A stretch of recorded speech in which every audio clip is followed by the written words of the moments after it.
the Zongo Junction, the mortuary where they sell the coffins. I was told to go back. I showed my card. He said no. This road is blocked. The road is just closed. Okay, road closed. Yeah, the road is just closed. Nobody's passing, irrespective. So you went. So go and use another route. Okay. So I went through, passed through to Zongo Junction. I got to the Zongo Junction traffic light. Same story. No thoroughfare. Wow. I should go through Kaneshi Pamprum, through Metro Mass. Oh wow! So you went back. I went there. No thoroughfare there too. You can't go. Wow. I was like, And at every point I showed my ID card. They're like, no, the road is just So how closed. did you eventually get here? Well, I drove through Kaneshi, the back, and then appeared at the UMB exit. There's a UMB by there. It's not very visible. It's inside Kaneshi. Oh, Papa. There was a soldier there. So as soon as he saw my car, he stopped me and said, "Where are you going?" And I said, "I'm going to work." I'm going on air to and talk about I showed my ID card. He said, "Well, the road is closed." I said, "But the road cannot be closed to everybody." So all routes from coming from my end to Graphic Road closed. As like a Graphic Road, I got Graphic Road is open. Like you can just once you make it through. They want to block access to the Obechebe, the circle. Yeah, once you make it through there, you come. So it's been very, very difficult getting here. So the soldier let you through there. Yeah, after I explained to him, he was like, "You can go," because he said people are also a lot of private cars are also picking up people and bringing them into town. Oh, instead of using taxis. So they are now converting their cars into Uber without registration. That has also become a problem. I see.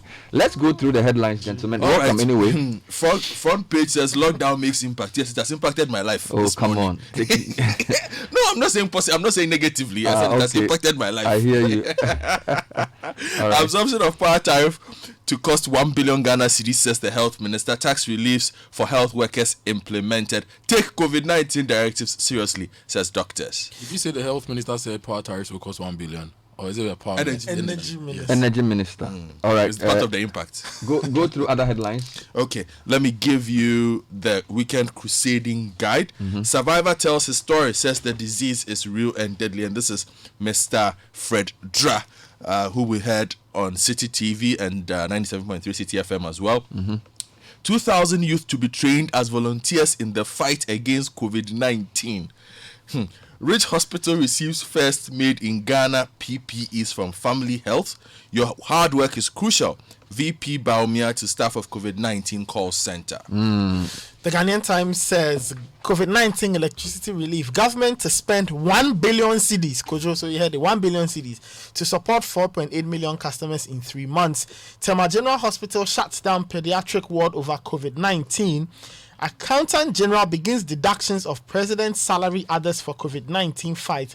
And Ghana's COVID-19 cases hit 641, 83 recover and discharged. And if you go to the insight, it says Alban Badin. He says Rawlings supports Mahama's 2020 victory, and Adam GH wants Okujeto sacked. This is the senior Okujeto for speaking about the elections. Yes. Okay. As it calls on EC to disregard dangerous suggestions. GMA mounts pressure for a nationwide lockdown, and Family Health Hospital donates Ghana-made PPEs to Ridge Hospital. Well, the power relief seems to be the big story on the front page of the BNFT as well. Power relief to cost ECG 732 million Ghana cedis. Netco VRA cost amounts to more than 300 million Ghana cedis. Accountant General implements tax relief to health workers, and then a couple of donation stories. All right, Kojo, let's do CitiNewsroom.com. Online stories. ABA Fuseni fumes over demolition at Old Fadama amid COVID-19 lockdown. Coronavirus, ambassador urges calm over alleged eviction of Ghanaians in China. This is the ambassador in China. Yes. Health experts dispatched to Upper West region as meningitis deaths hit 40. Pro-partisan distribution of COVID-19 food, Zaneto to Nanado. COVID-19, 6 infected persons in Tamale test negative, await second test. And more on COVID-19, 32 arrested for attempting to travel from Accra to Dambai. That story was on our news this morning. Yes, and monies generated from COVID-19 trust fund will be fairly distributed. This is Sophia Kufo.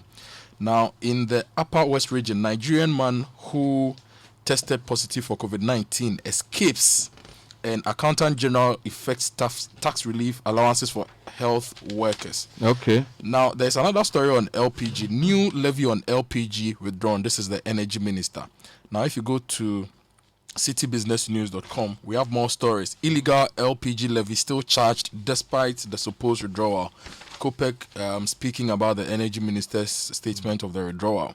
Order BOG to restore our license. Owners of GN Savings pray High Court. COVID-19 halts demurrage and rent charges at the ports. Guta to GPHA. And Ghana Standards Authority partners FDA to ensure production of standardized PPE locally. Now, GSA, that is the Ghana Standards Authority, has also certified the solar wash device that the president spoke about that we've seen on social media.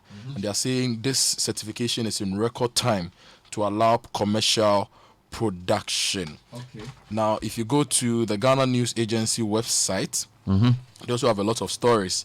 Veep visits COVID-19 call center to familiarize himself with its operations. There's a picture of Kojo Oponkroma taking the vice president through their operations. COVID-19 disconnected customers will not benefit from free electricity. Energy Minister.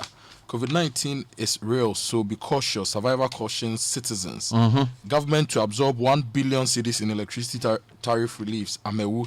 And Ghana's test of COVID-19 at risk population shows 1.3% infected. Now, if you go to the Daily Guide newspaper website, Prince Harry Markle supply food to LA residents. Nigeria records 3 new coronavirus deaths. Your hard work is crucial in COVID-19 fight. VP Baumia staff of COVID-19 call center. Lufthansa plans to decommission Airbus A340-600 fleet. And UK COVID-19 deaths hits 14,000. Hey. Now, the Accra Tema motorway cleaning is also here on the Daily Guide newspaper website. Now, let me take you to some sports because you are playing Pump the Jam. Champions League final. UEFA plans for final on 29th August. This is citysportsonline.com. Coronavirus. Ghana man facility ready for use as isolation center. GFA president. Karela strengthening squad with 8 players. And Thomas Partey scores from about 15 yards in his backyard. You should see that video on the website. All right, let me take you quickly across the world before we go into details. South Africa is a very interesting feature. Why buying time was vital. This is COVID-19. They've done 100,000 tests. They've screened 600,000 people and an increase in daily tests to 30,000.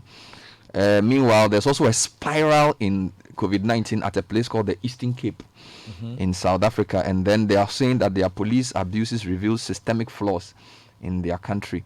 That's in South Africa. Nigeria, breaking news, 35 new cases of COVID-19.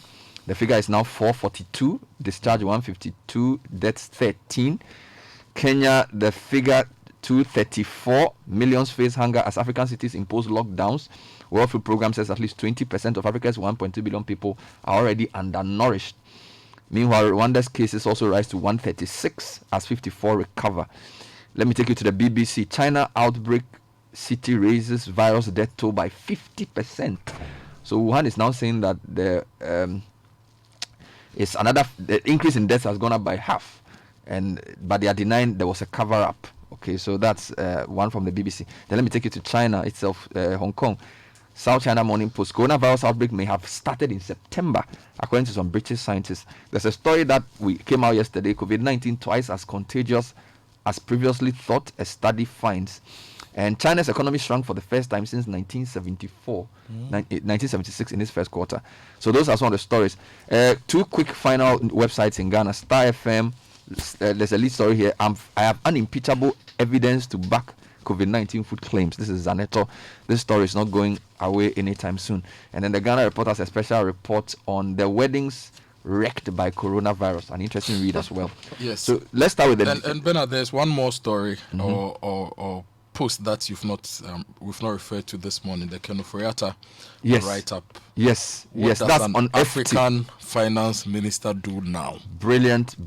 What does an article. African finance minister do now? It's an article he posted in yesterday's Financial Times. Yes. This is Global Financial Times, and it's incredible insight into how his day goes, the way he sees the problem, his admission that the measures here are inadequate, and the unfairness of the global system. And this is ahead of an IMF World Bank spring meeting that he's going to be speaking at. Yes, and the concluding paragraphs, Bernard, for me, based on what we've been talking about, very, very suggest that serious. if anybody is listening to advice, we should, and I repeat, we should, as a matter of urgency, change our research strategy agri production strategy, local industry strategy, because he wrote something in the thing that they are not. He said, "I'm green with envy. To be honest, there's a lump in my throat as I think of Africa's predicament. I question the unbalanced nature of the global architecture. I have, in one fell swoop, lost more than $1 billion of revenue as domestic taxes continue to shrink." Then he mentioned that their generous toolkits are not available to us. Yes. Whilst the big countries are giving themselves up to 8 trillion. Yes, and in their reliefs. generous toolkits are not available to us. And he says that I think of Ben Okri's poem with the line, "Will you be at the harvest?" Where he inspires us to remake the world for a new era through our human genius, so our future becomes greater than our past. But we'll review the article. It's a really good article. It has a lot of implications for our own policy making. What I'm going to do is to give you guys quick summaries of the story. So graphic news lockdown. Graphic has the lockdown makes impact. Just story. summarize what's there for us. So quickly. basically, Minister of Information Kojo Oppong-Nkrumah says the current restriction on movements, as suffered by myself this morning, has been a huge success in the fight against coronavirus disease in the country. According to him, the partial lockdown imposed almost 3 weeks ago has helped in halting the further spread of the disease and facilitated in picking out infected people from among the populace. Does the Times say anything like that, or what's the lead story there? Well, the lead story talks about the electricity relief, but Okay. just in line with the lockdown. Just if you go to Kumasi, 5 people have been arrested at Safa Bodjese at Krofrom in Kumasi for playing droughts in the wake of the lockdown yesterday. If you go to page 12, though, that's where the story is. Says government to spend 1 billion cedis to support 4.8 million customers in 3 months. That's according to the Energy Minister John Peter Amewu, and that's in relation to the COVID-19 electricity. He clarified that when he says customers, he's talking about meters because yes. they are households. So what is the breakdown of that, if you give us more information? So shedding more light on the relief, he said that this meant that about 86 to 87% of the Ghanaian population who had access to the national grid would enjoy this package. He explained, for the ECG, he explained that 732 million cedis, that the 732 million cedi amount included 8.5 million per month for lifeline customers, totaling 25.5 million for the period. 235.4 million for non-lifetime users, which sums up to 706.2 million cedis. Any more economic issues from the press conference yesterday, or the money that's coming in? Yes, the money. Let me tell you about the money that is coming in. TUC is saying on page 17 of the Daily Graphic that they will keep government in check on IMF loan utilization. And according to the story, Secretary General of the TUC, Dr. Anthony Yauba, told the Daily Graphic that the 1 billion loan was timeous and would prove critical to the government's fight against the coronavirus. He gave an assurance that the TUC and other civil society organizations will check the government to make sure that the loan was used judiciously and for the right purposes. Okay. Now, more on money. The chairperson of the COVID-19 Trust Fund, Madam Sophia Akufo, says all monies presented to the fund will be accounted for. Okay. President Akufo-Addo last month established the Trust Fund to solicit support from Ghanaians as the country fights the coronavirus pandemic. And speaking to Citi News after a number of companies made donations to the fund, Madam Sophia Akufo said the money will be used for its intended purposes. Also, with money issues, page 30, for those in the small scale industry sector, money is finally available. Okay. According to the MBSSI, and the story says the MasterCard Foundation Association, in partnership with the National Board for Small Scale Industries, an agency under the Ministry of Trade and Industry, has announced the creation of an emergency program to support micro, small, and medium-sized enterprises and startups in Ghana affected by the coronavirus pandemic. The project, known as the MBSSI MasterCard Foundation Recovery and Resilience Program for SMEs, which has an initial commitment of approximately 90 million Ghana cedis from MasterCard Foundation and MBSSI, is in line with government support. Now, according to the story, beneficiaries, the money will focus on supporting MSMEs who need support to survive, and businesses in growth sectors where the employment of young people, especially young women, will be negatively impacted. So that's where the focus will be. Now, let me take you to an exclusive we have at Citi. Ghana's ambassador to China, Edward Boateng, is calling for restraint following concerns that Ghanaians in the Chinese capital, Beijing, were allegedly evicted from their apartment over fears they were carrying the coronavirus disease.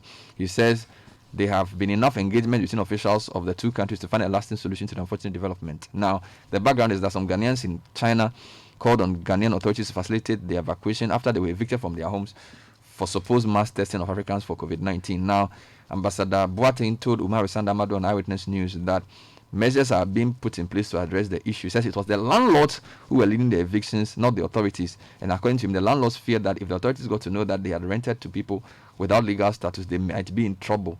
And the way they went about the evictions was not right. He says he made more than 13 calls to the authorities within the period of a day, and finally they've managed to resolve the matter. This is what he said to us on that show. Let me give you one final story on this before Nathan comes in. Now, Nathan, I don't know if I'm saying this right, but on the back page of the Daily Graphic, very interesting story. La Mansamokwe. Yes, La Mansamokwe. La Mansamokwe provides facility for La General Hospital. Now, the La Mansamokwe, a community-based NGO has... Ma is a nation. Samo is repairing. Is group. Yes. So it's a development group. Yes. So they've handed over a 3-story building to the La General Hospital to be used temporarily for its operations. Now, at a short debate to hand over the facility, the chairman of the La Mansamokwe, Mr. Makai Matifiu, of Accra Great Olympics fame. Yes. Said the gesture was part of the key principles of the association, which included provision of health services and other social amenities. So for those who miss the La General Hospital, you can now go to this building. Yeah. Because the La General Hospital, there is a new loan to reconstruct it. Exactly. La General Hospital, so they are pulling it down to reconstruct, but activities have to go on. That's why this group have stepped in. Now let's go to the ports. Guta is not happy, and they are telling the government to stop demurrage and rent charges at the ports. They are still taking demurrage. Yes. Hey, the people will die. God. Lord. Wow. This story is on Citi Business News, written by Nete. Wow. Working from home. And the story says Guta is calling on the government to stop the demurrage and rent charges at the country's ports during the period of the lockdown.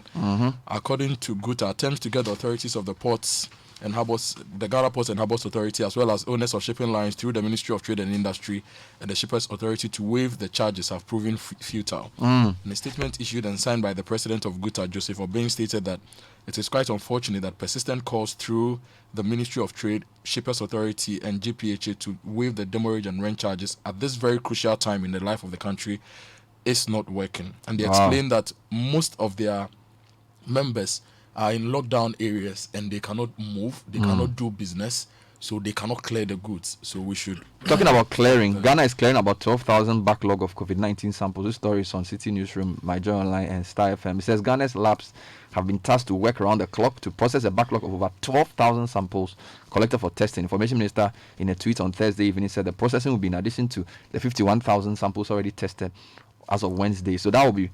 If you put that together, that's around 63,000 now. So right now, our testing is looking really good. Nathan? If you go to the back page of the Ghanaian Times, so there's one story that says the Ghana Armed Forces has begun giving free water to targeted communities in the Greater Accra region. So very important. Places like Manjano, Kajano, in the La Dade Kotopo municipality. So they've given about 14,000 liters of water. Wow. And to those places. But there's an interesting story also on the back page of the Ghanaian Times. The Ghana Statistical Service has identified a number of geographical areas in the country that are likely to be hit hard in case the coronavirus infections escalate across the country. Among the areas are Subing in the Kumasi metropolis, Shama in the Western region, Wejagbawe in the Greater Accra region, and Ketu South.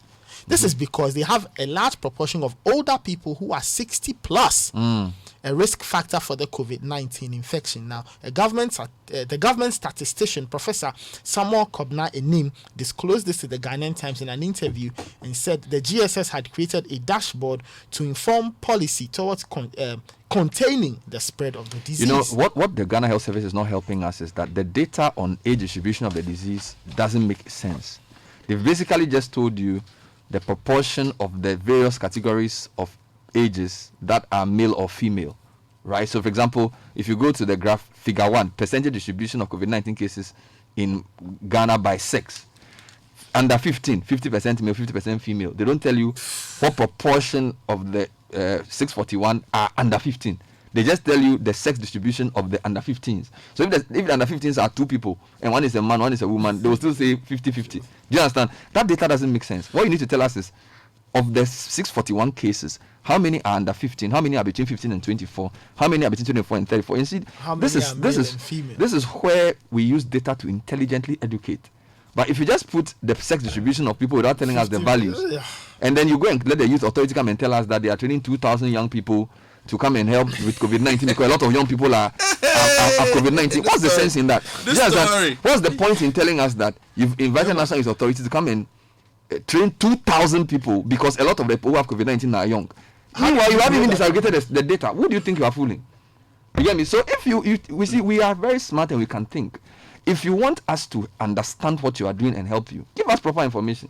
Don't come and tell us that you are going to train 2,000 young people to come and do youth in COVID-19. For what?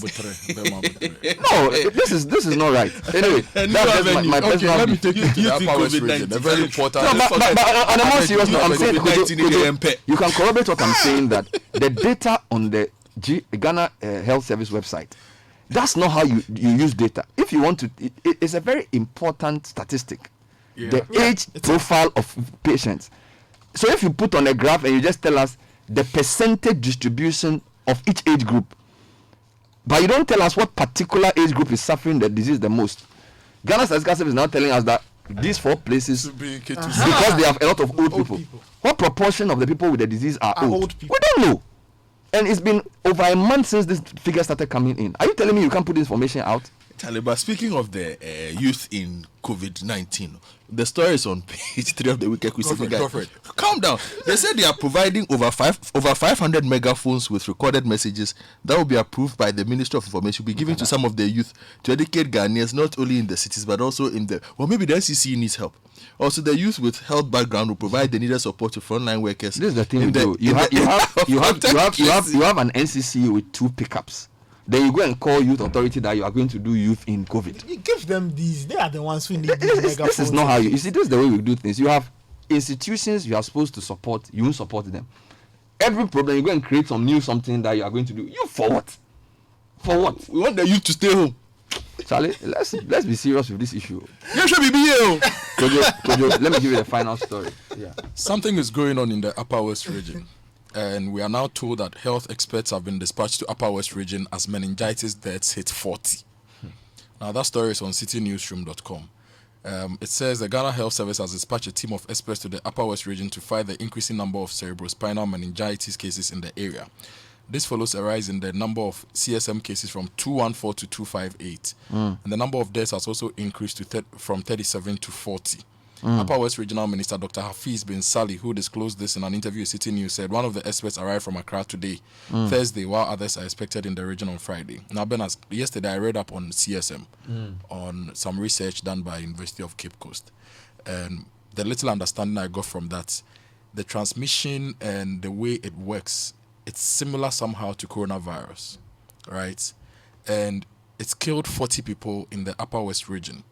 258 people have it, and we are not seeing any prioritization of managing this particular disease in the Upper West region. COVID-19 is big, it's fearful, and we don't know how to manage it. But this is something we've dealt with over the years, and we should see some more action to save lives in the Upper West region. Thank you very much, Kojo, Nathan, and Godfred. That was the newspaper review. Coming up next is the Citi Business News. Stay with us.